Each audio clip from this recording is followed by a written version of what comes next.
कहानी की शुरुआत होती है सैंटी नाम के एक आदमी से जो अपनी वैन में सो रहा था। अचानक उसकी आंख खुली तो बेगोना नाम की एक पुलिस वाली ने उसे वहाँ पर वैन पार्क करने से मना कर दिया। इसके बाद सैंटी काम के लिए भी देर से पहुँचा तो उसके बॉस रोमुलू ने उसे बची हुई तनख्वाह देकर काम से निकाल दिया और जाने से पहले सैंटी को जहाज के बाथरूम भी साफ करने पड़े। बाद में जब सैंटी अपनी गाड़ी से जा रहा था तो उसका पेट्रोल भी खत्म हो गया, जिसके बाद वो जैसे तैसे गैस स्टेशन पहुँचा जहाँ वो अपने दोस्त पेड्रो से मिला। सैंटी ने उसे बताया कि उसका अपनी पत्नी मेटी से तलाक होने वाला है। बाद में जब वो वकील से मिलने पहुँचा तो वकील ने उसे और मेटी को बताया कि तलाक के बाद उन दोनों की जायदाद आधी आधी हो जाएगी। मेटी ने कहा कि वो जल्द से जल्द तलाक चाहती है, पर वकील ने कहा कि इसमें थोड़े महीनों का समय तो लगेगा। वहाँ से बाहर निकलकर सैंटी को एक लॉटरी टिकट बेचने वाली औरत ने आवाज दी और सैंटी ने भी मजे मजे में एक लॉटरी टिकट खरीद ली। उसने टिकट अपनी सिगरेट की डब्बी में रखी और चला गया। फिर शाम को सैंटी अपने कॉलेज की रीयूनियन पार्टी में पहुंचा जहां वो अपने दोस्त पेड्रो और मार्कोस से मिला। तभी सैंटी ने मैटी को मारियो नाम के एक आदमी के साथ हंसते देखा। बाद में मैटी ने उसे बताया कि जिस सुपरमार्केट में वो काम करती है मारियो वहाँ का मालिक है,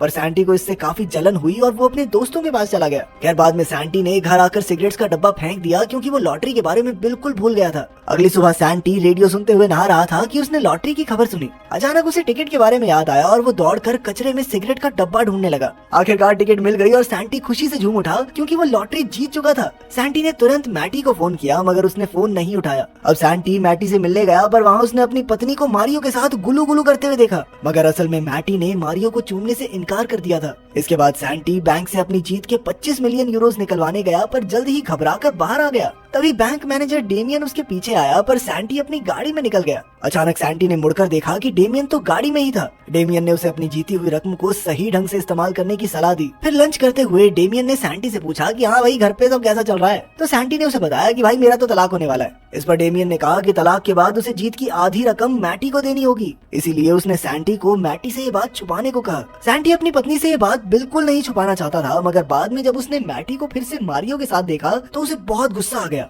तभी डेमियन वहाँ आया और आखिरकार सैंटी सबसे ये बात छुपाने के लिए राजी हो गया। कुछ दिन बाद सैंटी मारियो से मिलने गया क्योंकि मारियो ने उसे नौकरी का ऑफर दिया था। उनकी थोड़ी बहस हुई पर अंत में सैंटी को सामान भरने की नौकरी मिल गई। इसके बाद सैंटी ने लॉटरी के पैसों से बढ़िया कपड़े और चीजें खरीदी। फिर उसने घर आकर सारी चीजें छुपा दी और खुशी से नाचने लगा। लेकिन तभी अचानक उसकी पत्नी घर वापस आ गई तो सैंटी ने अपने नए कपड़े और घड़ी छुपाने की कोशिश की, मगर मैटी को शक हो गया कि कुछ तो गड़बड़ जरूर है। खैर शाम को सैंटी जब एक 5 स्टार होटल में खाना खाने गया तो उसे वहाँ क्रिस्टीना नाम की एक सुंदर लड़की दिखाई दी और फिर वो दोनों ही एक दूसरे को देखकर मुस्कुराए। अगली सुबह जब सैंटी की आंख खुली तो वो काम के लिए लेट हो गया था। अब वो जैसे तैसे सुपरमार्केट पहुंचा और उसने अपनी साथी तानिया से माफी मांगी। बाद में मैटी ने उससे पूछा कि वो कल रात कहाँ था। तभी मारियो ने वहाँ आकर सैंटी को डांटा पर मैटी ने बात संभाल ली। अगले दिन सैंटी अरिट्स नाम की एक सर्फर से मिला क्योंकि अब वो भी सर्फिंग सीखना चाहता था। अगले कुछ दिन तक सैंटी ने समुद्र में प्रैक्टिस की और काफी कुछ सीखा। एक दिन रात को सैंटी को पेड्रो और मार्कोस का फोन आया तो सैंटी ने उन्हें सर्फिंग सीखने के बारे में बताया, पर उन्हें लगा कि सैंटी तो डिप्रेशन में आकर ऐसी बहकी बहकी बातें कर रहा है क्योंकि सर्फिंग सीखना अमीरों का शौक है।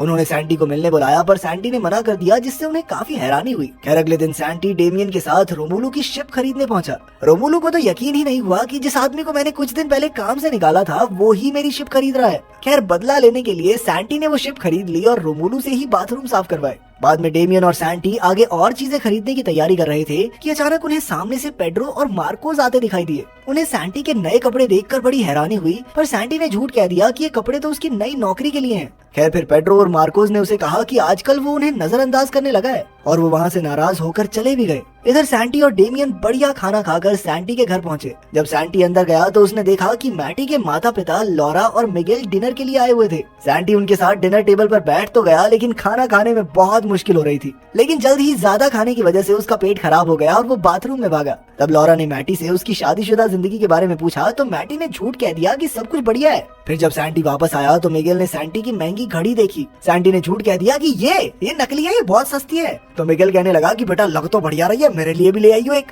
तभी अचानक सैंटी का फोन बजने लगा पर उसने फोन उठाया ही नहीं। जब मैटी ने उसे फोन उठाने को कहा तो सैंटी ने हड़बड़ाकर मैटी के माँ बाप को बता दिया कि वो दोनों तलाक ले रहे हैं। बाद में जब सैंटी वहाँ से वापस जा रहा था तो उसने अपने दोस्तों पेड्रो और मार्कोस को सस्ते बार में शराब पीते देखा। खैर जब वो होटल में बैठकर अपने महंगे महंगे गैजेट्स के साथ खेल रहा था तो उसे काफी अकेलापन महसूस हुआ। उसके पास इतने पैसे थे लेकिन खुशियाँ बांटने वाला कोई नहीं था। तब सैंटी ने डेमियन को फोन किया और उसे एक खुफिया प्लान के बारे में बताया। अगले दिन पेड्रो गैस स्टेशन पर था तो एक सुंदर महिला ने आकर उसकी खूबसूरती की तारीफ की। बाद में पेड्रो ने मार्कोस को बताया कि उसे मॉडलिंग का ऑफर मिला है। तभी सैंटी वहाँ आया और जाकर अकेला बैठ गया, पर फिर मार्कोस और पेड्रो ने उसे बुला लिया। उन्होंने सैंटी को पेड्रो की मॉडलिंग के बारे में भी बताया, पर सैंटी को उतनी हैरानी नहीं हुई। फिर बाद में मार्कोस अपने घर पहुंचा, जहां वो अपने 2 छोटे छोटे बच्चों को अकेला ही संभाल रहा था। तभी उसकी पत्नी लोरेना ने आकर उसे खबर दी कि उसके दूर के चाचा उनके लिए ढेर सारी जमीन जायदाद छोड़ कर गए हैं। बाद में डेमियन और सैंटी मिलकर बात करते हैं, तब ये खुलासा होता है कि इस सब के पीछे सैंटी का ही हाथ था। वो दोनों गोल्फ खेल रहे थे कि अचानक उनकी नजर मारियो पर पड़ी।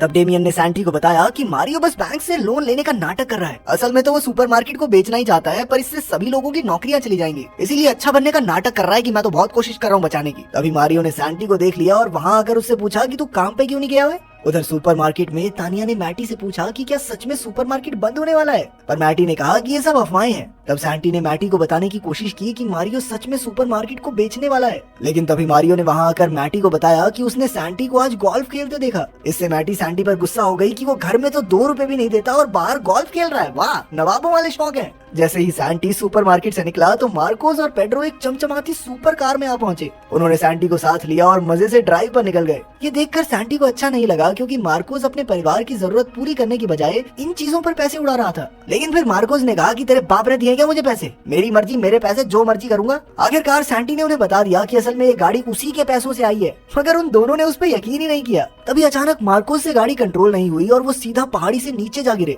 इसी दौरान सैंटी ने चिल्लाकर अपनी लॉटरी का सीक्रेट सबको बता दिया। खैर कुछ देर बाद वो जैसे तैसे तैरकर बाहर आ गए। अगली सुबह मैटी को मारियो का फोन आया, जिसे देखकर सैंटी को बहुत जलन हुई और उसने भी मैटी को जलाने के लिए क्रिस्टीना को फोन किया। उस रात मैटी मारियो के साथ डेट पर गई और सैंटी क्रिस्टीना के साथ, मगर उन दोनों को ही बिल्कुल भी मजा नहीं आया। बाद में वो दोनों एक ही वक्त पर घर पहुंचे तो उन दोनों ने ही अपने नए साथियों के साथ खुश होने का नाटक किया। फिर अगले दिन मारियो ने मैटी को फोन करके सुपरमार्केट बुलाया और फिर सबको बता दिया कि सुपरमार्केट बंद हो रहा है। उसने झूठ कह दिया कि उसने सुपरमार्केट को बचाने की बहुत कोशिश की। इस सब से मैटी बहुत दुखी हो गई, मगर फिर सैंटी ने उसका मन बहलाने के लिए उसे डिनर पर चलने को कहा। जब मैटी घर पर वापस आई तो सैंटी ने सारा घर चकाचक साफ कर दिया और साथ ही उसने मैटी का पसंदीदा खाना भी तैयार रखा था। फिर बातें करते हुए सैंटी ने कहा कि उसे यकीन नहीं हो रहा कि वो दोनों तलाक ले रहे हैं।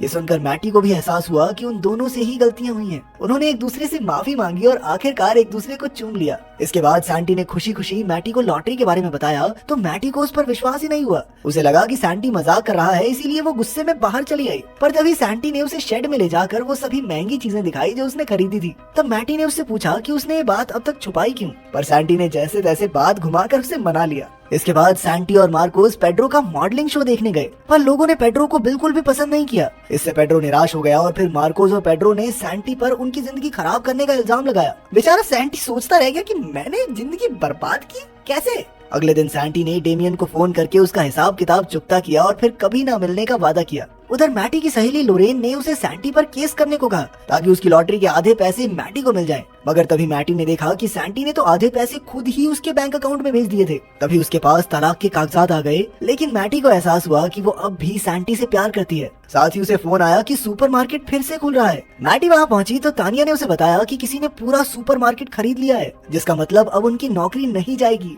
मैटी मारियो को ये खुशखबरी देने गई, पर तभी उसके सामने ये खुलासा हुआ कि मारियो ही ये स्टोर बेच रहा था। खैर तभी डेमियन ने वहाँ आकर कहा कि मारियो को नौकरी से निकाला जाता है और अब से सुपरमार्केट की डायरेक्टर मैटी होगी। मैटी बहुत ज्यादा खुश हो गई और वो सैंटी को ढूंढने लगी। सैंटी इस वक्त एयरपोर्ट पर था और मैटी उसे ढूंढते हुए वहाँ तक पहुँच गई। काफी देर ढूंढने के बाद आखिरकार उसे सैंटी मिला। मैटी ने उसे जोरदार थप्पड़ मारा कि कहाँ जा रहा था कुत्ते मुझे छोड़ के, और फिर उन दोनों ने एक दूसरे को चूम लिया। इसके बाद उन दोनों की जिंदगी में सब कुछ बढ़िया हो गया और दोनों मस्त ऐश काटने लगे। अगर वीडियो पसंद आई तो लाइक कर देना, चैनल को सब्सक्राइब कर देना। मिलते हैं अगली वीडियो में।